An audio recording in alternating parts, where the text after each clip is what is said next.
நம்மளுக்கு egg pepper fry நல்லா ready ஆயிடுச்சு. இப்போ நம்ம இதில் கொத்தமல்லி போட்டு அடுப்பு ஆஃப் பண்ணிக்கலாம்.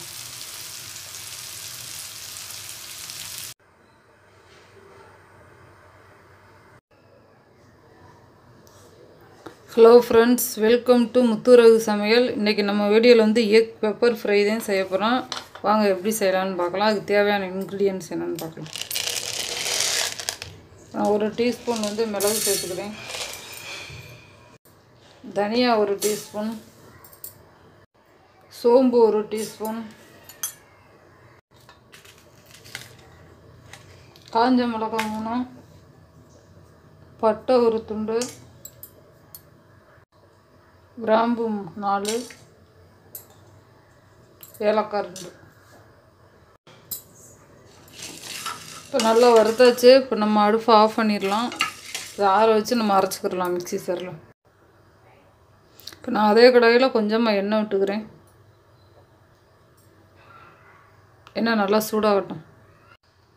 இப்போ எண்ணெய் நல்லா சூடாகிடுச்சுன்னு அதில் 1 டீஸ்பூன் மிளகாத்தூள் சேர்த்துக்கிறேன். இதில் வந்து 1 டீஸ்பூன் மஞ்சள்தூள்,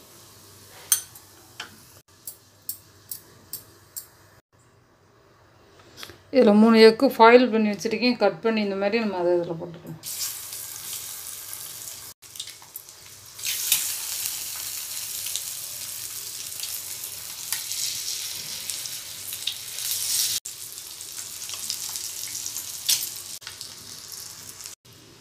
இப்போ அடுத்த சைடு திருப்பி விட்டுறலாம். ஸ்டவ் வந்து லோ ஃப்ளேமில் தான் இருக்கணும், இல்லைன்னா கரிஞ்சு போயிடும்.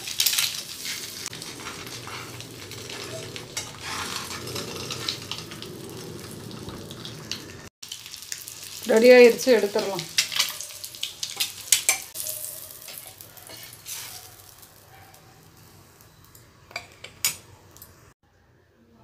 ஸோ நான் அதே கடாயில் ஆயில் விட்டுக்கலாம். ஆயில் நல்லா சூடாகட்டும். ஆயில் நல்லா சூடாயிருச்சு. நான் இஞ்சி பூண்டு பேஸ்ட்டு சேர்த்துக்கிறீங்களா.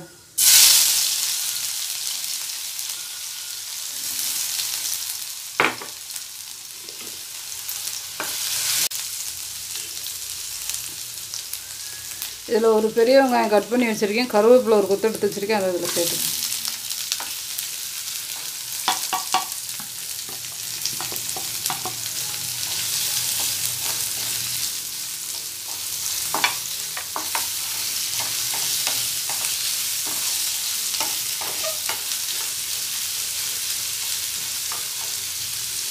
ஆனியன் நல்லா ஃப்ரை ஆகட்டும்.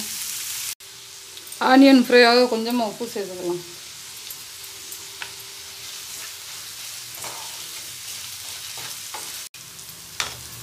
வெங்காயம் நல்லா வதங்கிருச்சுன்னா நம்ம அதில் கட் பண்ணி வச்சுருக்கேன் 1 தக்காளி, அதை அதில் சேர்த்துக்கலாம்.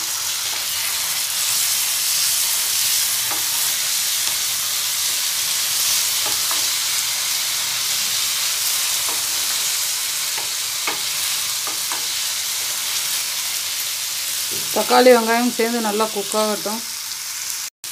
2 நிமிஷம் மூடி வச்சுருக்கலாம். ஓப்பன் பண்ணி பார்க்கலாம்.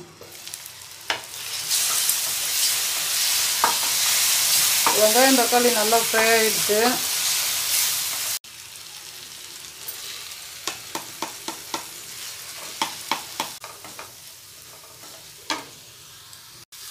எல்லாம் மிக்ஸ் பண்ணி விடலாம்.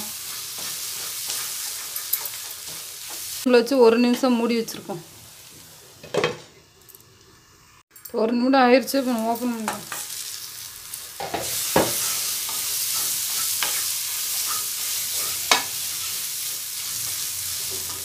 இதில் கொஞ்சமாக தண்ணி ஆட் பண்ணிக்கலாம். இந்த மசாலா அறுத்தோம்ல, அதை நான் அதில் கழுவி வச்சுருக்கேன். அந்த தண்ணியை அதில்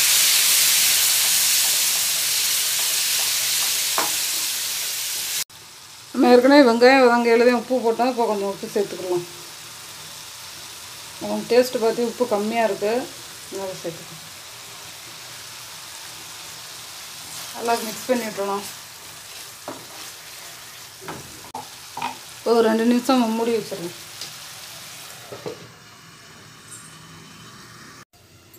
இப்போ 2 நிமிடம் ஆயிடுச்சு. இப்போ நம்ம ஓப்பன் பண்ணி பார்க்கலாம்.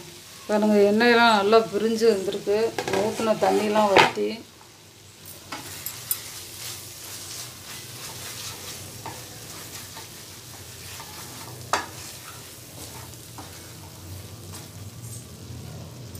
நம்ம இதில் வந்து முட்டை சேர்த்துக்கலாம்.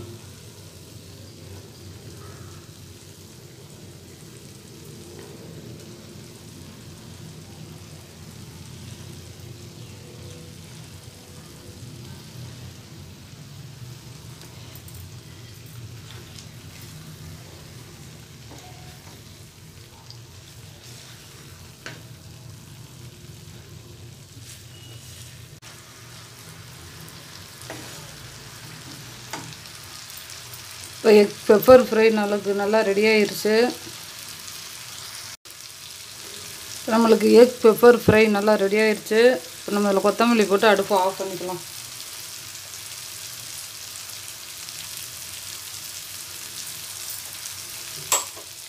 நீங்களும் இது போல் எக் பெப்பர் ஃப்ரை செஞ்சு பாருங்கள்.